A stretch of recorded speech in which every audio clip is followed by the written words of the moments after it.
আজকে আমি মটনের কিমা বানাচ্ছি। এটা ঘুগনি দিয়ে করব।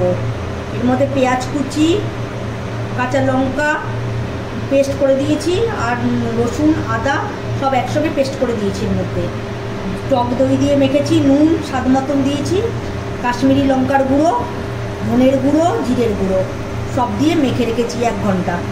এবার আমি রান্না করব।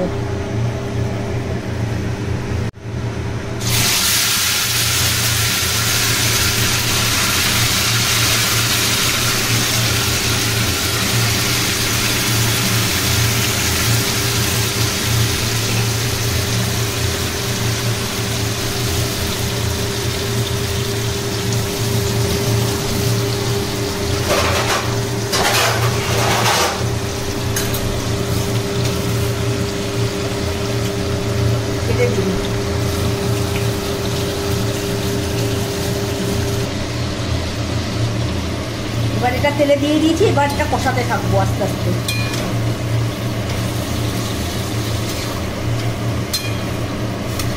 নাড়াচাড়া করে নেবেন আপনারা, নাড়াচাড়া করে দিয়ে একটা কিছু দিয়ে ঢেকে দেবেন, আস্তে আস্তে হতে দেবেন। এটা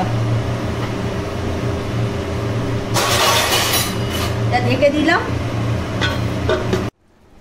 হ্যাঁ, এই দেখুন জল শুকিয়ে গেছে, এখন তার থেকে তেল বেরিয়ে গেছে। এইভাবে কষাতে থাকবেন, কষাতে কষাতে দেখবেন যে সেদ্ধ হয়ে গেছে নাকি। যদি মনে করেন যে সেদ্ধ হয়নি তাহলে একটু জল দিয়ে দেবেন, উষ্ণ গরম জল। কিমাটা বানানো ছিল, আমি ঘুগনিটা সেদ্ধ করে ভিজিয়ে রেখেছিলাম 7-8 ঘন্টা, তারপরে সেদ্ধ করে নিয়ে এর মধ্যে দিয়ে দিয়েছি। আপনারা বাড়িতে বানিয়ে খান আর খেয়ে কমেন্টস করুন, লাইক করুন। Thank you.